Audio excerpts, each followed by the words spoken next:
Tapi saya mau bicara tentang karena hari ini saya percaya karena ini Natal PPA.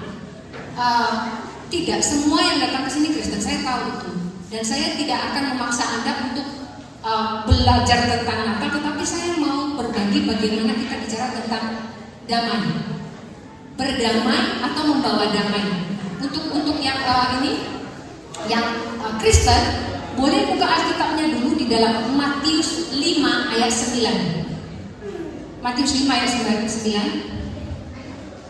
Berbahagialah orang yang membawa damai, karena mereka akan disebut anak-anak Allah. Sekali lagi ya, berbahagialah orang yang membawa damai, karena mereka akan disebut anak-anak Allah. Sebelum saya masuk di sini, saya mau cerita dulu. Jadi ada kakek nenek ini lagi makan di restoran.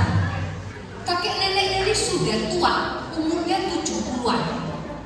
Waktu mereka makan di restoran berdua, mereka pesan 1 burger, 1 minuman. Jadi mereka bagi 2. Di meja sebelah ada anak muda melihat bahwa kakek nenek ini kok pesan burger kok cuma 1, minumnya kok cuma 1. Terus kalau dibagi 2 kayaknya gak cukup. Dia melihat bahwa burger yang dipesan itu kecil, minumannya juga gelasnya kecil. Nah, kemudian si anak muda ini tadi melihat si kakek makan dulu burgernya, jadi makannya gini. Karena tua kan lama. Kemudian lama sekali. Dia gigit sedikit, dia taruh, kemudian dia minum lagi. Pelan-pelan. Anak muda tadi ini kasihan ya, si nenek nungguin si kakek selesai makannya kapan. Si nenek pasti sudah lapar, neneknya udah. Akhirnya si anak muda ini pergi ke kasir, dia beli lagi 1 burger, 1 minuman untuk si nenek. Kemudian dia taruh di meja. Waktu dia taruh di meja, dia bilang seperti ini. Saya tidak kenal siapa kakek dan nenek, tapi saya mau belikan burger ini supaya nenek dapat jatah makan, gak usah nunggu si kakek. Neneknya bilang, gak usah, ini sudah cukup. Loh gak apa-apa, kakeknya itu makannya lama sekali. Kan kasihan si nenek nunggu. Akhirnya si kakek bilang, gak usah, cukup. Si anak muda ini balik ke mejanya, tetap saja si nenek nungguin si kakek makan. Hilang damai sejahtera si anak muda ini berpikir bahwa ini nenek ini udah dibelikan kok gak mau makan. Akhirnya dia ke meja kakek nenek ini lagi dan mengatakan seperti ini. Kenapa nenek harus nunggu kakek makan? Ini kan saya sudah belikan. Si nenek bilang, saya nunggu kakek. Ini kan nenek sudah saya belikan burger, makan aja. Terus si kakek itu makannya lama. Akhirnya anak muda bilang, gemes saya lihat nenek ini kok udah dibelikan gak mau makan. Terus si kakek bilang, saya juga gemes lihat Anda. Terus si nenek bilang, sabar Tona, saya bukan nungguin kakek makan. Saya nanti mau makan burger ini. Nah, kenapa nanti, kata anak muda itu? Kami gantian gigi palsunya. Jadi si nenek bukan nungguin burgernya. Setelah kakek selesai, giginya dipindah. Nah, di sini ada nanti kalau masa tuanya mau gantian gigi palsu sama suaminya. Loh, itu namanya cinta, betul? Betul ya? Siapa yang tidak mencintai pasangannya di sini tunjuk tangan. Itu saya mau mengajarkan seperti ini. Suami istri itu harus menjaga damai sejahtera di rumah. Dimulai dari rumah, termasuk dengan anak-anak. Nah, tadi itu di dalam Matius dikatakan bahwa berbahagialah orang yang membawa damai, karena mereka akan disebut anak-anak Allah. Nah, banyak orang berpikir bahwa mereka itu layak disebut anak-anak Allah, layak mereka memanggil Tuhan sebagai Bapa. Saya katakan ya, tidak semua orang layak disebut anak-anak Allah. Allah itu pencipta, manusia ciptaan, tapi dia baru layak disebut anak-anak Allah ketika dia mengundang Yesus masuk dalam hidup. Jadi kalau tidak mengundang Yesus dalam hidupnya, Anda tidak layak disebut anak-anak Allah. Karena ada gap antara Allah dan manusia. Tuhan tidak bisa dekat dengan dosa. Tetapi ketika ada Kristus di tengah-tengahnya, barulah kita layak disebut anak-anak Allah. Nah, kita masuk dalam membawa damai ini seperti apa? Yang pertama itu bicara Raja Damai. Raja Damai itu ada dalam Yesaya 9:6. Yesaya 9:6 ya. Sebab seorang anak telah lahir untuk kita, seorang putra telah diberikan untuk kita, lambang pemerintahan ada di atas bahunya, dan namanya disebutkan orang penasihat ajaib, Allah yang perkasa, Bapa yang kekal, Raja Damai. Jadi kalau tadi ayat yang atas dikatakan bahwa mereka akan disebut anak-anak Allah membawa damai, hari ini kita hidup ini kerjanya berantem terus atau menjelekkan orang lain. Saya paling anti ketika ada orang mengatakan seperti ini loh ya, dia membenci orang lain hanya karena beda suku, dia membenci orang lain hanya karena beda agama, dia membenci orang lain hanya karena beda status. Saya katakan, ketika kita membenci ciptaan Tuhan, Anda sedang membenci Tuhan yang ada. Tuhan menciptakan semua manusia itu segambar dan serupa dengan Allah. Kenapa Anda membenci orang yang beda suku? Kenapa Anda membenci orang yang beda agama? Kenapa Anda membenci orang yang mungkin lebih kaya dari Anda? Nah, ini yang sering sekali kita tidak memahami ya. Membawa damai ini ceritanya seperti ini. Kalau tadi Raja Damai ada dalam hidup kita tahu bagaimana berbuat damai dengan orang lain. Saya bertanya dulu, kalau misalnya tetangga Anda menggosipkan Anda, apa yang akan Anda lakukan? Balas gosip? Toh? Balas. Sabar, kamu pinter Given. Given lebih mengerti, betul ya Given ya? Given suka gosip tidak? Tidak, ya. Given mau gosipin apa ya? Ya, jadi gini, hal yang paling sederhana yang bisa Anda lakukan membawa damai adalah pertama sekali di dalam rumah dulu. Di dalam rumah yang sering berantem dengan keluarganya sendiri, ingat, Anda sudah merusak berkat Tuhan dalam hidup Anda. Berkat Tuhan dalam keluarga adalah damai sejahtera. Mungkin ketika menikah istrinya tambah gendut, gak apa-apa, itu namanya sehat. Ada lagu anak-anak 4, sehat ini masih sempurna. Setelah menikah dengan pria itu kan dia jadi gendut, berarti dia sehat. Dulu ukuran bajunya S, sekarang XXL. Berarti suaminya memberi dia makanan yang cukup.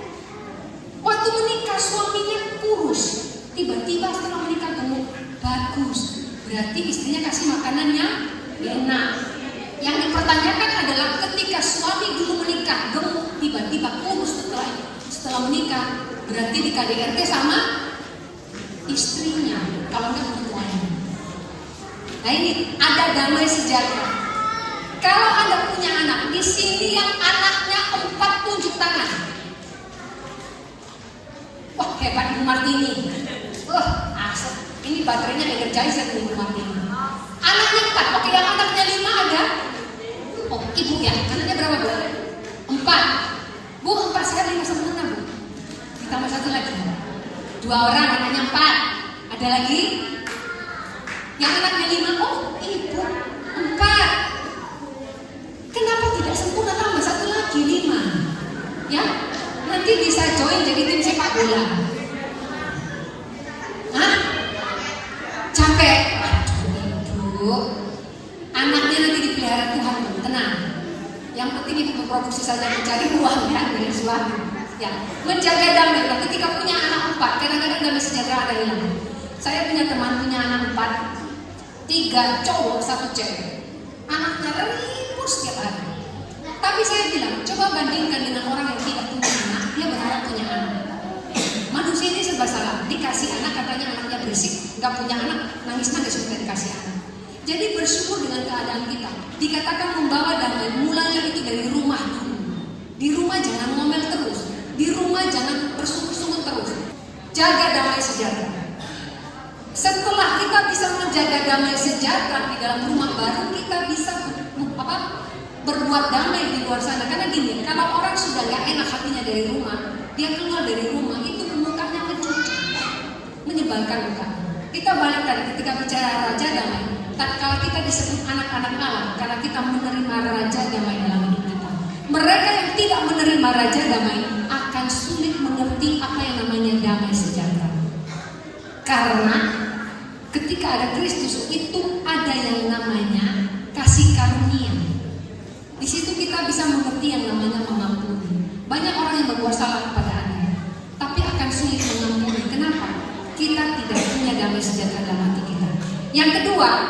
Yang kedua dari ayat ini, kalau di dalam bahasa Inggris tadi dikatakan kan membawa damai.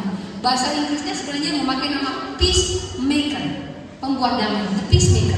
Nah, the peacemaker ini ada dalam Efesus 2 ayat 14. Efesus 2 ayat 14, karena dialah damai sejahtera kita, dialah damai sejahtera kita yang telah mempersatukan kedua pihak, yang telah menumbuhkan tembok pemisah, yaitu perseteruan. Tanpa Kristus, Natal ini dirayakan karena ada Kristus. Kristus ini ada untuk menyelesaikan perseteruan antara manusia dengan Allah. Jadi seperti ini. Kalau kita sudah diampuni, maka kita belajar mengampuni. Mereka yang mengampuni itu tahu yang namanya damai sejahtera, menciptakan damai. Misalnya begini. Jadi ada yang kasus seperti ini. Mertuanya itu tidak senang mantunya itu tinggal di rumahnya. Jadi dia mau mantunya itu tinggal di rumah besannya. Saya heran, lah kan anaknya sudah menikah, kok dipisah? Karena katanya menantunya malas. Di sisi lain, si menantu bilang begini, saya bukan malas, saya masak, dibilang jangan pakai kompor saya beli kompor sendiri, saya masak, jangan masak di dapur saya. Nah, masa saya masak di luar? Dia masak di luar untuk suaminya. Dia bilang gini ke anaknya, jangan makan masakan istrimu, nanti diracuni. Jadi dia tidak damai sejahtera tinggal di rumahnya. Sampai dia punya anak 2, dia kepahitan kepada mertuanya. Dia pindah di rumah ibunya, dan setiap kali ada orang berbicara tentang mertuanya, dia sakit. Dan setiap kali dia melihat juga keluarga yang punya mertua, tinggal dengan mertua, dia sudah bilang gini, yakin tak kamu tinggal sama mertuamu? Jadi dia seperti takut dan membuat orang takut dengan keadaan dia. Dia pikir keadaannya dia sama dengan orang lain. Dia tidak punya damai sejahtera karena dia belum bisa mengampuni. Balik menjadi peacemaker tadi. Karena dialah damai sejahtera kita. Ketika kita mengundang Kristus dalam hidup kita, kita mengerti yang namanya damai. Dan kita bisa berbuat damai dengan orang lain. Jangan pernah membenci orang lain karena perbedaan mereka. Jangan pernah membenci orang lain karena dia berbuat jahat kepada Anda. Yang ketiga, karena ini cuma renungan, saya tidak panjang-panjang, cuma 4 jam aja nanti ya. Yang ketiga adalah hidup dalam damai. Nah, ini yang dulu terkenal, Kanada itu tidak ada malingnya. Bahkan kalau orang pergi keluar, pintunya itu tak dikunci katanya, gak bakal dimalingin rumahnya. Jadi di Kanada itu tahun berapa ya? Tidak ada orang di penjara karena mencuri. Sepi penjaranya. Kalaupun ada penjara itu diisi sama koruptor. Ini dulu terkenal sebagai negara yang damai, gak ada malingnya. Tetapi setelah banyak pendatang, ini terlalu banyak kejahatan. Damai itu sudah tidak ada. Ini biasanya adalah orang-orang yang tidak pernah menerima damai dalam hidupnya. Dimanapun dia berada, dia membuat kacau. Hari ini Bapak Ibu, adik-adik, kalau saya ke ibu-ibu dulu lah pada orang tua. Hari ini bagaimana Anda menunjukkan bahwa Anda adalah manusia yang diberkati oleh Tuhan, berbuat damai dengan sesama, mengampuni. Ini tidak bicara agama, sekali lagi apapun agamamu, tapi ketika engkau belajar bahwa engkau ciptaan Tuhan, belajar mengasihi orang lain, belajar mengampuni orang lain, belajar menerima perbedaan, belajar untuk melihat kelemahan orang lain itu bukan untuk dibicarakan, karena Anda pun punya kelemahan. Ketika Anda membicarakan kelemahan orang lain, kemudian Anda merasa lebih hebat, Anda sedang membuat diri Anda bodoh di hadapan banyak orang. Karena tidak ada manusia yang tidak punya kelemahan. Semua orang tidak sempurna. Jadi belajarlah untuk hidup dalam damai. Dengan siapa ada yang mungkin di sini ada yang tidak mau ngaku hidup dengan mertua yang cerewet minta ampun, ya sudah. Cuma jangan doakan yang begini, Tuhan biar cepat mati mertuaku sudah 70 tahun cepat tua.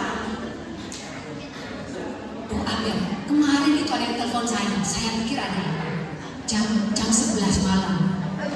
Biasanya kalau ada yang telepon saya jam 11 malam, saya pikir misalnya kemarin ada kematian, ada masuk rumah sakit, ada yang masuk UGD. Jam 11, jam 11. Iya Bu, ada apa? nangis. Bu, saya berhenti dulu nangisnya, saya nggak ngerti. Bus, berhenti dulu nangisnya. Ada apa? Aku mau doa mertuaku cepat mati. Saya kaget.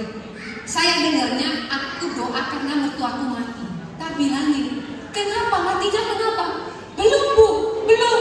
Nah kalau udah nangis, aku berdoa biar mertuaku mati. Saya kaget. Padahal saya berpikir aku berdoa karena mertuaku mati. Saya salah dengar toh. Kenapa? Sederhana. Gara-gara beli susu. Jadi gini, dia ini sudah anaknya sudah 2 tahun. Jadi kan sudah lepas ASI. Jadi dia beli susu. Mertuanya bilang, disusuin aja, gak usah gak usah beli susu. Ribut soal susu sampai malam. Sudah gitu banting barang.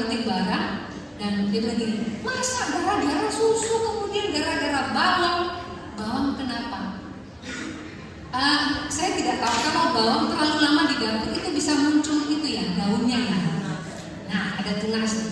Itu dipermasalahkan sampai jam 10. Jadi dia mau makan tuh, itu bawang sampai ada tunas di mana? Mertuamu ini kenapa tuh? Ya itu bu, tolong doakan biar cepat mati. Ini saya kalau sudah ada konseling ini, saya tidak akan pernah menyalahkan mertua, tidak juga akan menyalahkan menantu. Tetapi ingat, dengan siapapun kita hidup, jangan doakan dia cepat mati. Ya, itu bukan cara yang baik menyelesaikan masalah. Kalau misalnya Anda punya masalah dengan orang lain, tiba-tiba orang lain mendoakan Anda mati, mau dah? Langsung innalillahi. Jangan. Ketika bicara hidup dalam damai, terima keadaanmu. Ketika kita tahu bersyukur, kita diberkati oleh Tuhan. Amin. Ketika kita bersyukur punya mertua cerewet, puji Tuhan, alhamdulillah. Kalau kita punya istri yang gendut, cerewet, hitam pendek, gak apa-apa, itu namanya eksotis. Betul? Daripada putih, kayak kucing kurang gizi, gak bagus. Jarang-jarang loh ada yang mau memuji seperti itu. Jadi kalau ada yang mengatakan bahwa Anda jelek, jangan terima. Katakan saya cantik. Katakan saya sempurna diciptakan Tuhan. Keadaan Anda mungkin tidak sekaya orang lain. Mungkin Anda naik sepeda. Saya katakan Anda lebih sehat karena jantungnya lebih olahraga. Yang naik mobil sering kena sakit jantung, mati. Tapi mereka yang naik sepeda hidup terus, usianya panjang. Jadi Anda kalau naik sepeda jangan pernah malu, Anda lebih sehat. Keadaan Anda, rumah Anda tinggal tidak sebagus semua orang lain. Tetap hidup dalam damai, hidup dengan ucapan syukur. Kalau hari ini Natal PPA, saya mengingatkan setiap orang di PPA. Di sini tidak semua agama Kristen, tapi satu hal pesan saya untuk semua. Ketika kita hidup dengan bersyukur apapun agamamu, saya percaya hidup Anda diberkati, pernikahan Anda diberkati, anak-anak Anda diberkati, hidup Anda diberkati, dan apapun Anda kerjakan Tuhan berkati. Amin. Jadi jangan pernah anti dengan agama apapun, jangan pernah anti dengan suku apapun. Yang penting ada satu hal, tahu bersyukur kepada Tuhan. Karena orang yang tidak tahu bersyukur kepada Tuhan tidak punya damai sejahtera dalam hidupnya. Saya balik ke ayat yang pertama tadi, di dalam Matius 5 ayat 9, berbahagialah orang yang membawa damai. Garis bawahi berbahagia. Tetapi ketika hidup kita tahu bersyukur, hidup kita tahu berterima kasih kepada Tuhan, setiap orang tahu yang namanya diberkati. Jadi harus punya damai sejahtera. Jadi yang pertama, ketika kita menerima Raja Damai, kita layak disebut anak-anak Allah. Kemudian menjadi orang yang membawa damai atau peacemaker, itu yang membuat kita bisa berdamai dengan banyak orang, mudah mengampuni, dan hiduplah dalam damai. Baik. Diberkati ibu-ibu yang sudah menikah, biar suaminya, yang punya suami, biar suaminya kerjanya diberkati Tuhan. Amin. Yang tidak punya suami mau menikah lagi, diberikan jodoh. Tapi kalau sudah 70 jangan. Aminnya besar sekali ibu. Bapak-bapak yang sudah menikah, ini lebih banyak ibu-ibunya. Oke, bapak-bapak takut unjuk tangan karena takutnya nanti dimintai isi dompetnya sama istrinya. Jadi saya diberkatilah bapak-bapak yang ada di tempat ini, bahwa Anda tidak pernah salah dipilih Tuhan menjadi kepala keluarga dalam rumah. Amin. Untuk orang tua tunggal yang tidak punya suami atau suaminya entah kemana, saya berkata kepada Anda, ketika Anda hidup dengan ucapan syukur, hidup Anda dan anak-anak Anda dipelihara oleh Tuhan. Amin. Mari kita berdoa.